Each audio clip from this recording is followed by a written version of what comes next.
لا إله إلا الله وحده لا شريك له وأشهد أن محمدا عبده ورسوله لا نبي بعده. اللهم صل وسلم على هذا النبي الكريم وعلى آله وأصحابه الأخيار وسلم تسليما كثيرا. أما بعد فيا عباد الله أوصني وأوصيكم وإياي بتقوى الله وطاعته لعلكم تفلحون. وقال الله تعالى في كتابه العزيز: أعوذ بالله السميع العليم من الشيطان الرجيم. يا أيها الذين آمنوا اتقوا الله حق تقاته ولا تموتن إلا وأنتم مسلمون. وقال أيضا: يا أيها الناس اتقوا ربكم الذي خلقكم من نفس واحدة وخلق منها زوجها وبث منهما رجالا كثيرا ونساء واتقوا الله الذي تساءلون به والأرحام إن الله كان عليكم رقيبا. يا أيها الذين آمنوا اتقوا الله وقولوا قولا سديدا يصلح لكم أعمالكم ويغفر لكم ذنوبكم ومن يطع الله ورسوله فقد فاز فوزا عظيما. وقال رسول الله صلى الله عليه وسلم: لا تزال طائفة من أمتي ظاهرين على الحق لا يضرهم من خذلهم حتى يأتي أمر الله وهم ظالمون. صدق الله العظيم وصدق رسوله النبي الكريم ونحن على ذلك من الشاهدين.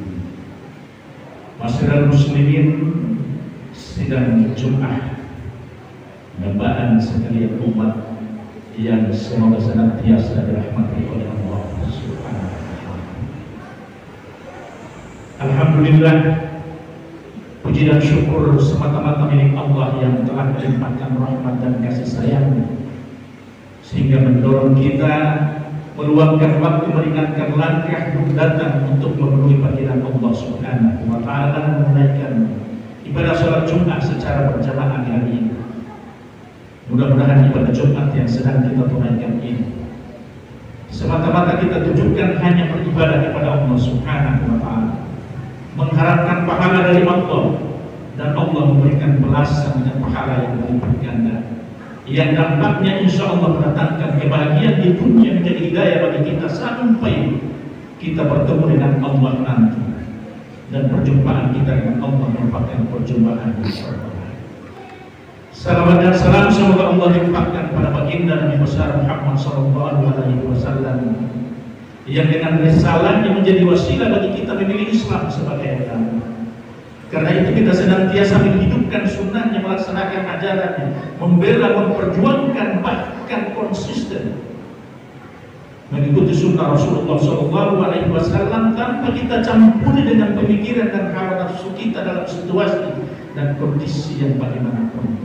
Sehingga dengan demikian ketika Allah hisab amal-amal kita di hari akhirat nanti, maka kita termasuk murni pengikut Rasulullah Sallallahu Alaihi Wasallam yang melalui beliau Allah jadikan wasilah dan dapatkan syafaat yaumul qiyamah. Karena syafaat itu ada dua macam. Yang pertama syafaat yang azim, yang besar, yakni melalui Rasulullah Sallallahu Alaihi Wasallam. Yang kedua syafaat yang diberikan oleh Allah melalui sesama orang mukmin. Karena itu Ibnu Qayyim al-Jauziyah pernah berkata kepada salah seorang sahabatnya, wahai saudara, jika nanti engkau masuk surga setelah engkau dihisab oleh Allah Subhanahu wa taala, maka mintalah kepada Allah agar Allah pun memasukkan aku ke dalam surga bersama. Permintaan Ibnu Qayyim ini sejalan dengan sabda Rasulullah SAW di mana Nabi mengatakan bahwa nanti di hari kiamat ada orang yang masuk surga ada orang yang masuk surga tanpa hisab. Yang kedua ada orang yang dihisab tanpa azab dan dia pun kekal di dalamnya sama dengan golongan pertama. Yang kedua ada orang yang dihisab tapi karena ada dosa-dosa yang belum dia taubat. Karena itu Allah memasukkan dia ke dalam neraka sampai dosa itu bersih sesuai dengan kesalahan. Lalu Allah kembalikan dia masuk ke dalam surga. Dan yang keempat adalah orang yang tidak bisa karena dia kafir permanen atau dia munafik sekali permanen sehingga Allah masukkan ke dalam neraka jahanam dan dia kekal di dalamnya. Tapi sebagaimana sabda Nabi tadi, nanti ada orang yang tadi dihisab tapi tidak diamal, atau ada orang yang tanpa hisab tanpa diamal dan dia masuk ke dalam surga sementara dia melihat orang-orang yang dulu bermajelis sholat bersama di satu masjid seperti sekarang ini kawan dekatnya, bahkan orang itu senantiasa memberikan nasihat apakah dia ustaz, kiai atau syekh manapun. Tapi boleh jadi Allah berkehendak atas izinnya karena dosa-dosanya yang belum dia taubati sehingga dia pun masuk ke dalam neraka atau menjauh. Orang yang senantiasa memberikan nasihat ternyata masuk ke dalam neraka terlebih dahulu. Justru orang yang biasa-biasa saja boleh jadi dia masuk surga tanpa azab. Sehingga dia bertanya, ya Allah, mana temanku? Mana orang yang biasa memberikan nasihat sehingga aku sholat sampai aku masuk surga? Seperti sekarang ini. Allah berseru, wahai fulan, dia sedang berada di neraka, panggil dia dan kamu masuk bersama. Subhanallah. Ini antara syafaat antara sesama mukmin. Karena itu jangan remehkan. Jangan remehkan sesama mukmin. Karena boleh jadi mudah-mudahan kita termasuk orang yang dihisab walaupun tapi tanpa, dan kita bisa memberikan syafaat terhadap teman kita, keluarga terdekat kita. Bahkan orang yang mati syahid yang tanpa dihisab dan langsung masuk ke dalam surga itu, dia bisa memberikan syafaat kepada 70 orang. Masyarakat muslimin sidang Jumat yang dimuliakan oleh Allah Subhanahu wa taala. Sekarang kita telah berada di penghujung tahun 2020 dan kita sudah berada di bulan Desember. Bukan karena akhir tahunnya dan bukan karena Desembernya sehingga Habib mengingatkan kita selalu introspeksi diri. Bukan. Yang namanya muhasabah itu setiap detik. Cuma kaitannya dengan waktu yang senantiasa berjalan sehingga umur kita semakin bertambah itu. Maka kita selalu wanti-wanti. Berarti kita semakin hari setiap detik kita menuju ajal ini. Rasulullah SAW bersabda, nikmatani maghbun fiha katsirun minan nas. Ada dua kenikmatan yang Allah berikan kepada manusia. Allah berikan dua kenikmatan kebanyakan kepada manusia.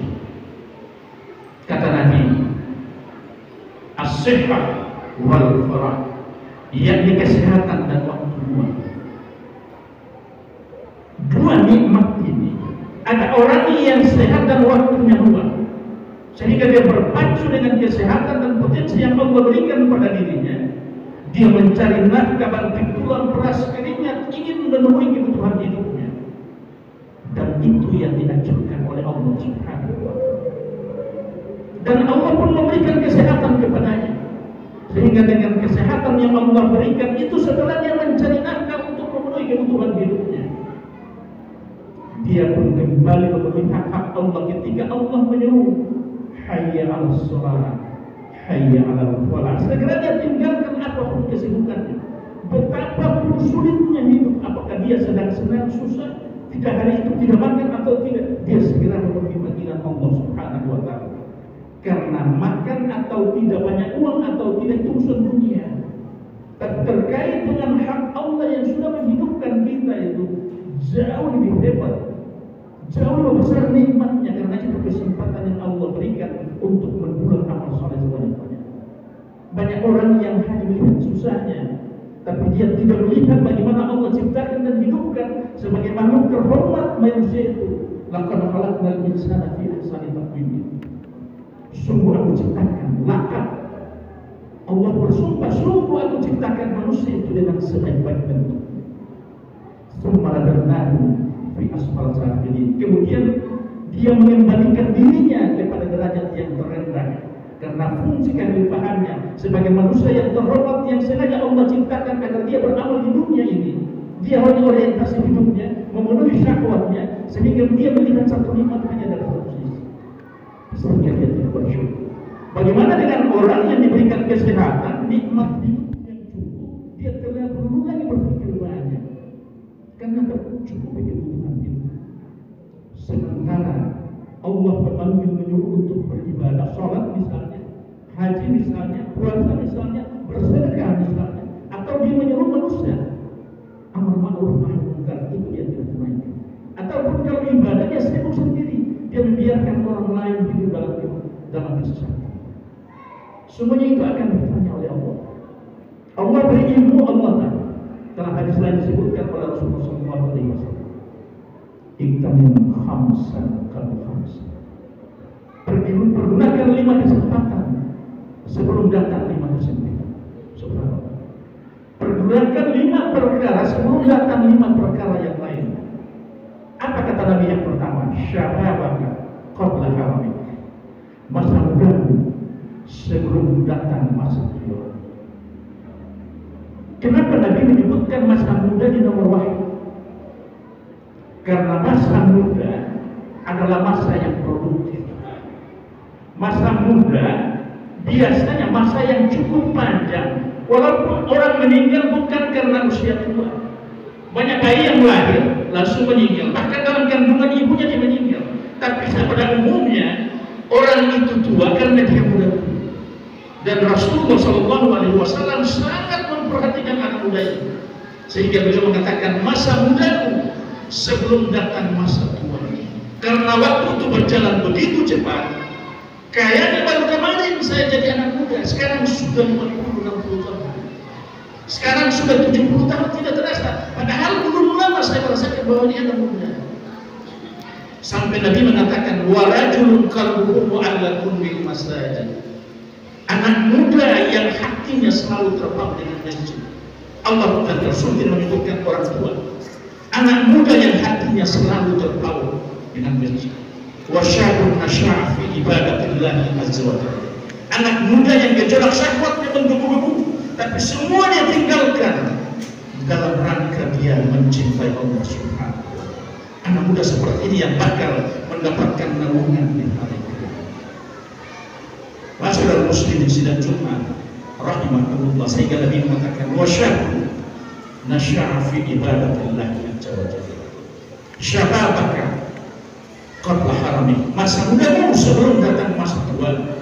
Yang kedua kata Nabi, sehataka qabla syakamik. Waktu sehatmu sebelum datang waktu sakitmu. Sakit sedang di mana? Sedang sakit. Bahkan boleh jadi di antara kita sedang sakit. Tadinya kita sehat, ketika kita sehat semuanya bisa kita kerjakan. Bahkan seorang khatib walaupun sedang sakit, ketika dia berkhutbah sakitnya hilang. Subhanallah, ternyata Allah itu di samping Allah memberikan ujian dan cobaan, rasa tidak nyaman karena tidak sehat, justru di dalam itu Allah letakkan kenikmatan. Dan rasa sehat itu atau kenikmatan itu terasa benar-benar nikmat ketika nikmat yang Allah berikan itu hilang dari diri kita. Orang sakit itu baru merasakan nikmatnya sehat ketika dia sedang sakit. Anak muda itu atau orang tua itu dia merasa bahwa dia sudah banyak terlambat, sudah banyak yang dia lalaikan masa mudanya. Itu dia akan terasa setelah dia jadi pensiun. Bahkan banyak orang yang insaf setelah pensiun. Kalau sudah tidak laku dan datangannya, kalau sudah tidak laku lagi kebijakannya, dia tidak berbuat untuk dinnya agama. Dia anggap bahwa itu urusan dunia. Tapi begitu selesai pensiun baru dia dekat dengan Allah. Masih mendingan jika tidak sama sekali. Masyarakat muslimin sidang Jumat yang dimuliakan oleh Allah. Yang ketiga kata Nabi, "Wadinaka qabla faqrik." Masa kalian sebelum datang masa miskin. Ada orang yang diberikan Allah harta dan ilmu, yang dengan harta dan ilmu itu dia habiskan seluruhnya, dia tunaikan hak Allah.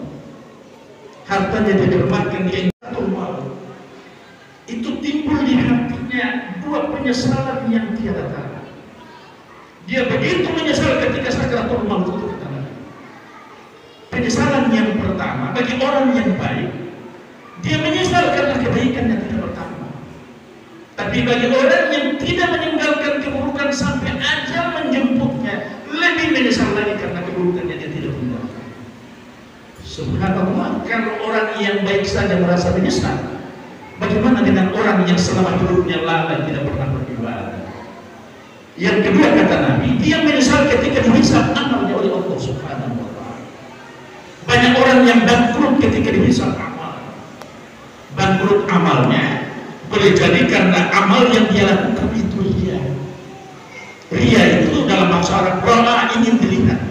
Jadi dia kalau beramal, beribadah, ingin dilihat orang. Dia bersedekah harus diumumkan. Walaupun diumumkan itu boleh, soal ikhlas atau tidak itu persoalan hati, tergantung ilmu orang itu. Jadi jangan celah kalau orang bersedekah diumumkan sedekahnya untuk diketahui, karena dia ingin dengan sedekah yang terang-terangan itu menggugah orang untuk bersedekah sama dengan ini. Apalagi dia seorang tokoh, apalagi dia seorang yang dibantu. Abdullah bin Abbas radhiyallahu anhu dan Ibnu Mas'ud radhiyallahu anhu, mereka kalau salat tahajud tidak di rumah, mereka salat tahajudnya di masjid. Kenapa? Agar orang melihat dan mencontoh. Dua tokoh ini, Ibnu Abbas dan Ibnu Mas'ud, ini orang yang berilmu. Kalau Ibnu Abbas terjemahan, tidak ada orang yang paling pandai memahami Quran kecuali Ibnu Abbas. Juga Ibnu Mas'ud yang kedua. Dan dari Ibnu Mas'ud lah Rasulullah SAW mengatakan, "Wahai Ibnu Mas'ud, baca Quran dan aku ingin mendengar." Kata Ibnu Mas'ud, "Wahai Rasulullah, bukankah Al-Quran diturunkan kepada aku?" Kata Nabi, "Benar, tapi aku ingin mendengar bacaan Al-Quran dari lisan Muhammad." Dan Ibnu Mas'ud, kata Nabi, ketika dia membaca Al-Quran itu fasihnya sama dengan ketika Jibril menyampaikan ayat-ayatnya kepada Rasulullah SAW. Bayangkan kedua tokoh ini dengan kita, jauh ilmunya, jauh ibadahnya, jauh tawadhunya. Ibnu Mas'ud itu orang miskin yang hidupnya di emperan mesjid, tidak punya harta, kakinya pincang sebelah.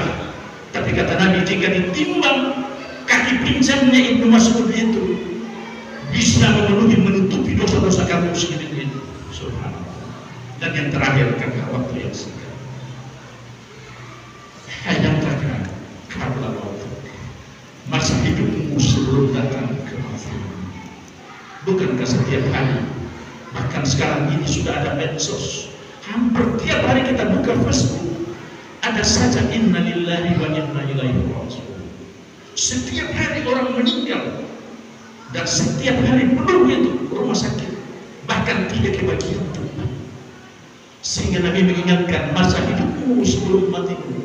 Kita ini bakal mati, dan tidak ada satupun yang tahu kapan, di hari apa, dan dalam keadaan apa Allah memanggil dirinya.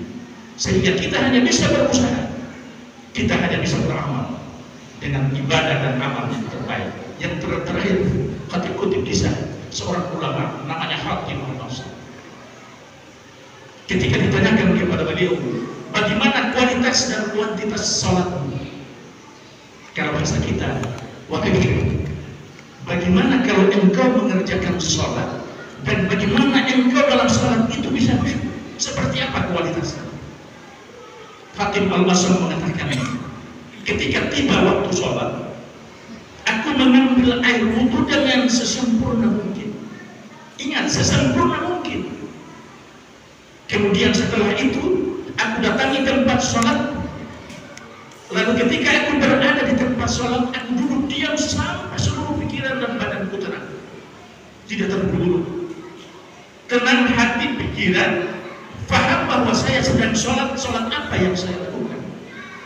Kemudian ketika saya takbir Allahu Akbar, aku letakkan kakiku setelah tahiyat akhir, dan aku mengucapkan sholat dengan penuh keikhlasan. Setelah itu aku tidak tahu lagi apakah sholatku diterima Allah atau tidak. Subhanallah.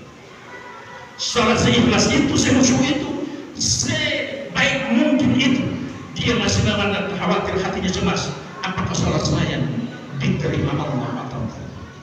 Bagaimana dengan sholat kita sebagai burung mematuk, seperti burung gagak mematuk yang cepat sekali ekspres. Mudah-mudahan Allah memberikan hidayah di penghujung tahun ini, sehingga hari ini adalah hari amal yang terbaik bagi kita. Barakallahu li wa lakum fil Qur'an wa nafa'ni wa iyyakum bima fihi min al-ayati wa dhikril hakim. Aqulu qawli hadza fastaghfiruhu innahu huwal